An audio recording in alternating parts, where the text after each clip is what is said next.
Ben here, back out of the sawmill. I just want to do a quick little video, talk a little bit about my channel, where I've come from, and where I'm going, and what I've got going on. To start off with, I want to just thank Woodland Mills. Woodland Mills, this is where it's all started.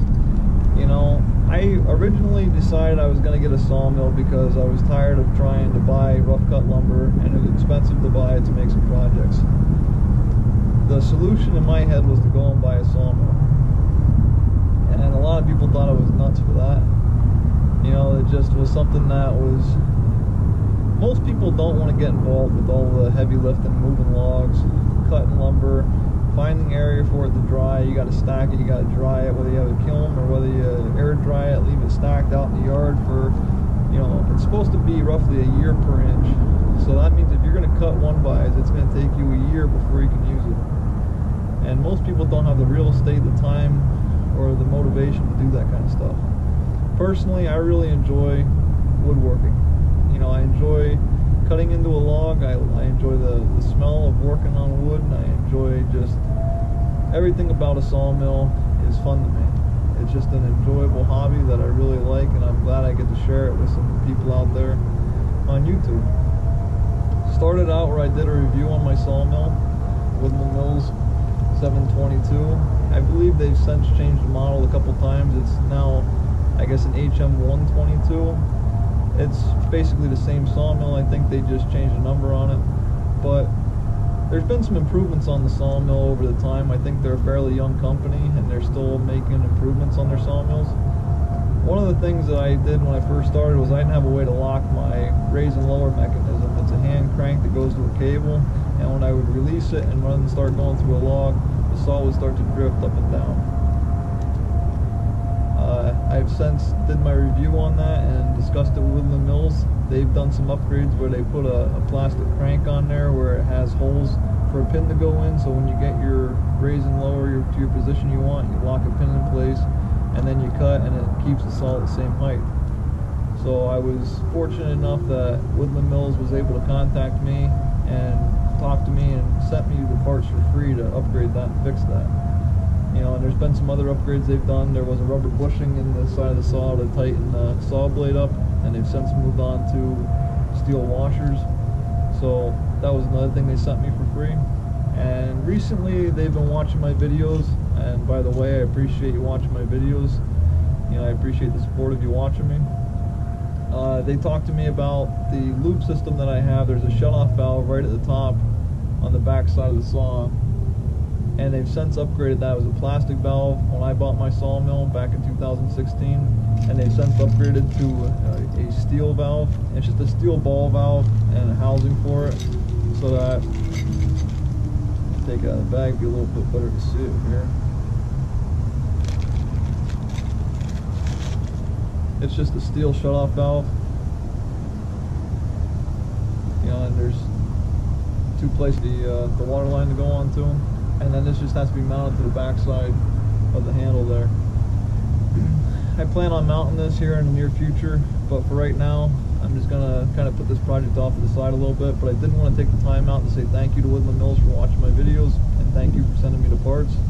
I do appreciate the support from the company. I've done a review on the company. I think they are an outstanding company that stands behind their product, and if you guys are interested, you're welcome to check that out. I also did a review on the sawmill itself and my thoughts on that, so if you guys want to check that out, I encourage you to go check that out as well. Now, enough about Woodland Mills. I want to talk a little bit more about my channel here, so if you bear with me. The channel itself has grown exponentially over the last couple of weeks here. I started my channel out and I grew a couple subscribers at a time, and it took me a long time to get my name out there and kind of get people to find my channel. After a while, it got to the point where I was growing at a steady rate of 1 or 2 subscribers a day roughly, and it just started out a nice steady increase. I got to about 300 subscribers. I had, I think, somewhere in the neighborhood of 40,000 views on my videos total, and everything was going great. I just had a nice steady increase. I did a video that was labeled Trash Logs to Treasure Lumber, I put some keywords in there that I think matched up with a bigger channel's video that they were doing, and 60% of my views from that video came from a suggested video that went out, got tagged along with a bigger channel.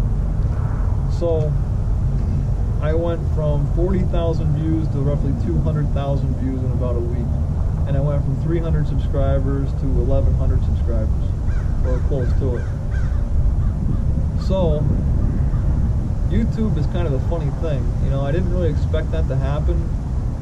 I didn't really understand it at first, where all the views and where the subscribers and where all the extra traffic was coming from. But if you sit down and I look at my analytics, I can see that 60% of the 40,000 views I got on that one video in a couple of days came from that video, the trash log, the treasured lumber.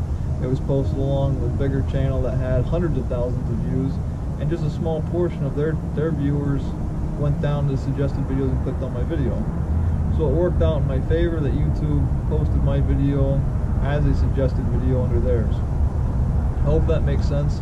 I get a little tongue-tied trying to say all that, but I think the idea is coming across. So I got all these extra people coming to my channel. Now, out of the 40,000 people that watched that video, a lot of them went on to click on other videos that I've had and watched other videos that I've got. So they went from one video to the next and went right down through my list pretty much. So that's where a lot of my traffic, a lot of my views came from. So I went from 40,000 views to roughly 200,000 views. I just want to say thank you to everybody that subscribed to my channel. Like I said, my subscriptions went from 300 to over 1,000 in about a week, and it's almost 1,100 now at this point. But my videos were getting roughly 100 views a day. That's where they were at. Basically, I'd post a new video out, it would get about 100 views, and then it would kind of die down to a few views a day after that.